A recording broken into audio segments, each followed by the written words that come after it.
Welcome to Governance Now. This is Gitanjali Minhas and you're watching Checks and Balances.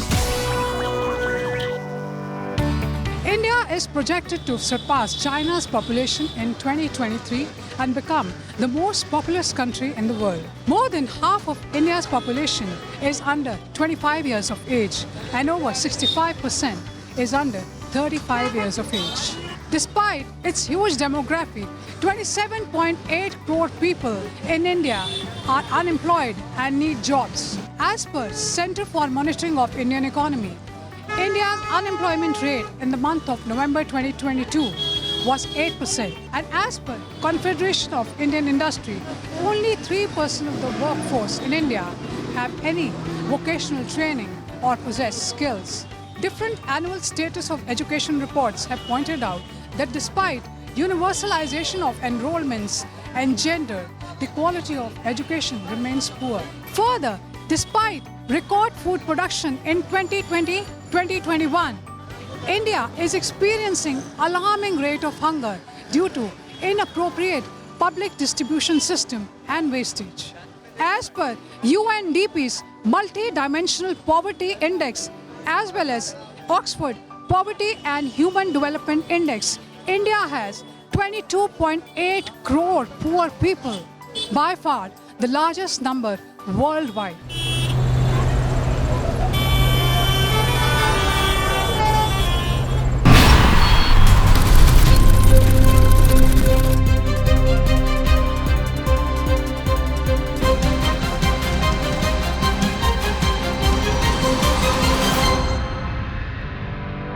As per the Global Hunger Index report of 2022, India ranks at 107th position out of 120 countries. Hunger is the main effect of poverty. Moreover, as per the 5th National Family Health Survey data, every second woman in India is anemic, every third child is stunted and malnourished, and every fifth child is wasted.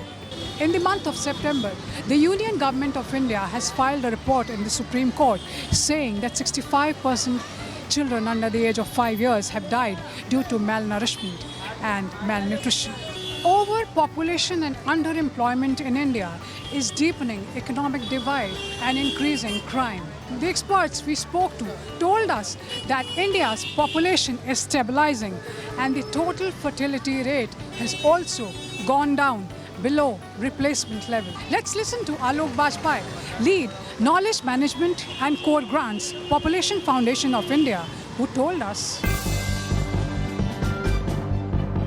The total fertility rate has also gone down below the replacement level of fertility, which means India is on course to achieve the population stabilization in next few decades. Yes, in terms of numbers, the absolute numbers of population will grow for few more years because of large young population. And if you look at them, even if each of the eligible couple produces one child only, then also the population will grow for some time. So you cannot exercise population control. According to UN population projections, India's population will peak in 2061. But there is another study which has been done by a US-based institution.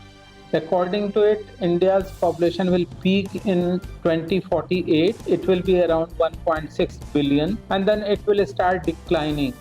And by 2100, India's population will be 1.1 billion. It means from current population, it will go down and India's TFR will be 1.3.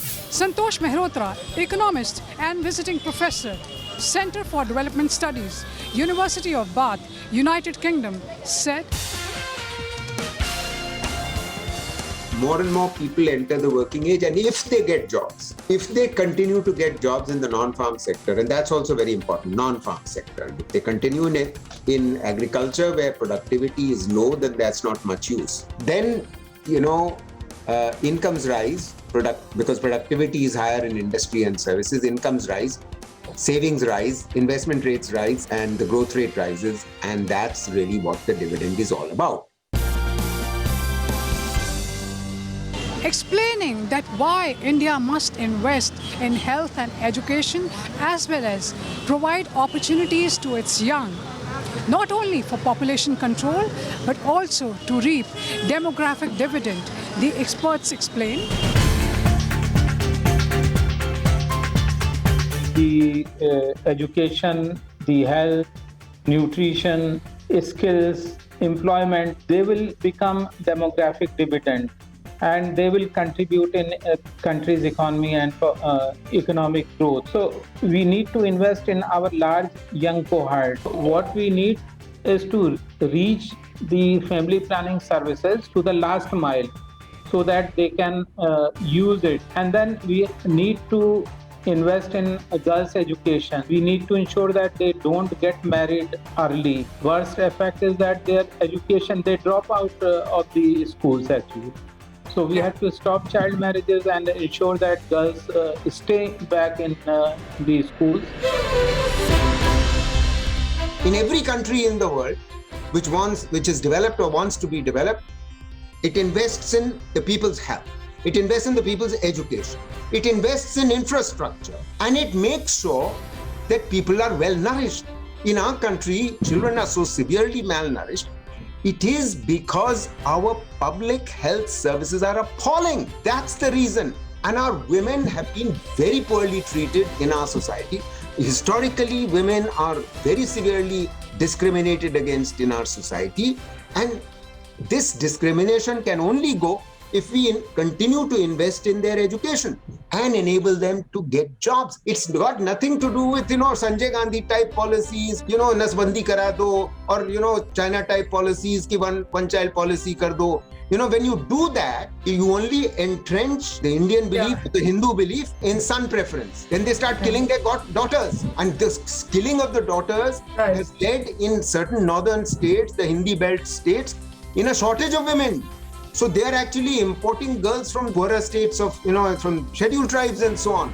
One girl is getting married off to 2 brothers or 3 brothers in Haryana. It's a symbiotic relationship between investments in human development and economic growth. So if you start investing in health and education, it will actually slow down the population growth and it will raise your per capita income, which will raise the tax revenues of the government, which will enable the government to actually invest more in health, education and infrastructure. While speaking on interventions and policy corrections required to reap demographic dividend, our experts told us, we have to make sure that the mistakes of economic policy making that have been made in the last 7 or 8 years, which has reduced the growth rate, particularly since 2016, we have to correct for that. I mean, unfortunately, COVID has done severe damage to the economy, but we have to make sure that job growth rate resumes, especially in the manufacturing sector, where manufacturing jobs have actually fallen. Second, we have to make sure that job growth takes place in the construction sector, both in the public sector, but that would be relatively limited, but mainly in the private sector. Because construction jobs pull workers away from agriculture. So we have to first stop making, policy mistakes. Second, the country needs an industrial policy. And PLI is not an industrial policy, I'm sorry to say. Just focusing on a few capital-intensive sectors is not going to generate the jobs. We need a more cross-sectoral, horizontal industrial policy focused on MSMEs and small enterprises, which are concentrated in clusters, 6,000 clusters across the country. And if we did that, because then, job growth will resume. Because unfortunately, what has happened post-demonetization and GST and lockdown, that MSMEs suffered the most. The unorganized sector suffered the most, while they are the ones in the non-farm sector which generate most of the jobs. There is enough evidence that from 2006 or 7 onwards, when there was an investment made in the National Rural Health Mission by the previous government, the quality of services and the staff at the lowest level, their numbers increased. And that is a very important reason. At the same time, please remember that the education level of our girls was rising. So this combination of inputs has enabled the population growth rate to fall. where fertility rate is high and provide all family planning services in a mission mode. I will give you an example. In 2016 or 17, the government of India launched Mission Parivar Vikas scheme. It was launched in 146 high fertility districts in 9 high priority states. And FHS 5 data which came earlier this year, it shows that situation has improved in those districts. So now government is expanding this scheme to the entire northeast region. Use the focused approach and achieve the results. The two-child policy has been introduced in the parliament at least 35 times since independence. Ever since the government was forced to withdraw the population control bill of 2019 earlier this year, it has been hinting at bringing it back. On if the population control law will reduce India's population, here is how they explain to us. There are very good historical reasons and international evidence to suggest that what works best is that you reduce among households, especially poor households, which have the largest number of children, SC households, ST households, Muslim households, you reduce the demand for children. How do you reduce the demand for children? These are precisely the communities who have lowest levels of education and poor quality health services. If you manage to meet in respect of health services, the unmet need for quality reproductive health services, unmet need for family planning services, if you did that, which requires primary health centers being really high quality and functional. Secondly, if you manage to ensure that girls' education, now that we have achieved good levels, these girls begin to get jobs because they have aspirations of working outside of agriculture. If they work outside the home and not in agriculture, not on a family farm, then their agency and autonomy improves.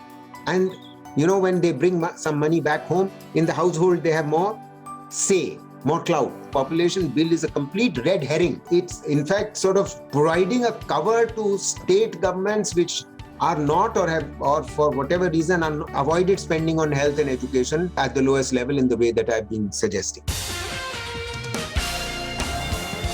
India does not require the two-child policy or two-child norm or coercive policy.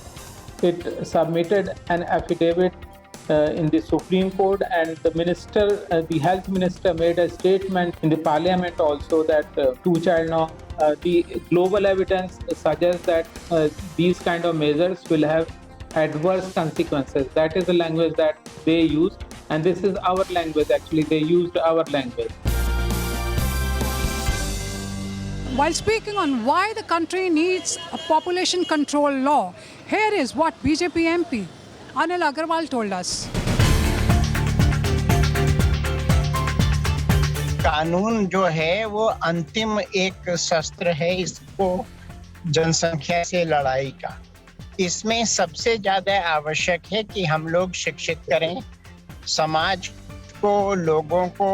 और एक बड़ा विचित्र और एक बड़ा ही वो data है कि हिंदुस्तान में जो लोग संपन्न हैं, जो लोग अपने बच्चों का पोषण नहीं कर सकते हैं, उन्हें अच्छे से शिक्षित नहीं कर सकते हैं, उनकी जो आबादी है वो बहुत तेजी से बढ़ रही है। बच्चे कुपोषित हो रहे हैं। तो उनको ये समझाने की आवश्यकता है कि आप अगर जनसंख्या नियंत्रण करेंगे, आपके कम बच्चे होंगे, आप उन्हें अच्छा खाना खिला सकते हैं, आप उनकी अच्छी पढ़ाई करा सकते हैं। और विशेषकर हम अपनी माताओं बहनों को ये समझाएं कि वो भी खुद अपनी शिक्षा लें। देखिए, इस मामले में एक बहुत बड़ी पहल माननीय नरेंद्र मोदी जी ने की थी, जिसका इनडायरेक्ट इम्पैक्ट बहुत बड़ा हो रहा है। उन्होंने जब देश के प्रधानमंत्री बने, उन्होंने कहा बेटी बचाओ बेटी पढ़ाओ। बेटी बचाओ से उनका तात्पर्य ये था कि जब जनसंख्या नियंत्रित हो तो ऐसा ना हो कि लिंग अनुपात गड़बड़ हो जाए। और बेटी पढ़ाओ में बेटियां अगर हमारी पढ़ी लिखी होंगी, वो परिवार की, देश की सामाजिक आर्थिक उन्नति में सहायक होंगी। दूसरा, जो बच्चियां पढ़ लिख जाती हैं, जो माताएं बहनें पढ़ी लिखी हैं, वो अपने परिवार का भला बेहतर समझती। ये आज ऐसा एक मुद्दा है जिसको हम सबको जाति धर्म समाज से ऊपर उठ के सोचना पड़ेगा।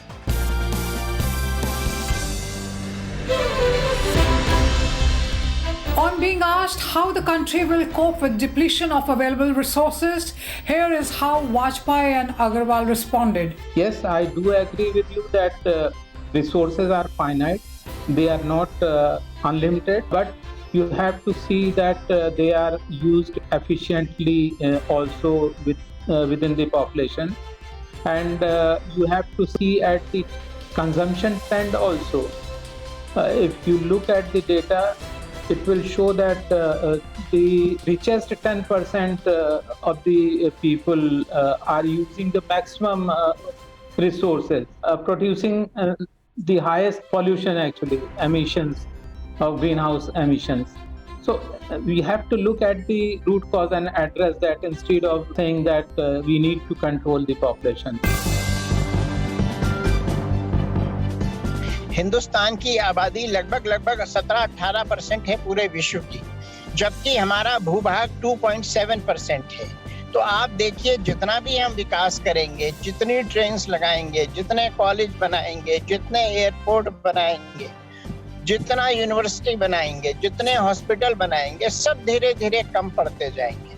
आज हिंदुस्तान में देखिए रोड का कितना अच्छा नेटवर्क बना है, एयरपोर्ट्स बन रहे हैं, बहुत विकास हो रहा है, लेकिन वो विकास जो है जनसंख्या उससे ज्यादा बढ़ रही है। जल का अगर आप आबादी के रेशो से हमारे पास जल भी बहुत कम है, तो खाद्यान्न चूंकि हरित क्रांति के बाद बेहतर हुआ है, नहीं तो इसमें भी दिक्कत आनी शुरू हो जाएगी।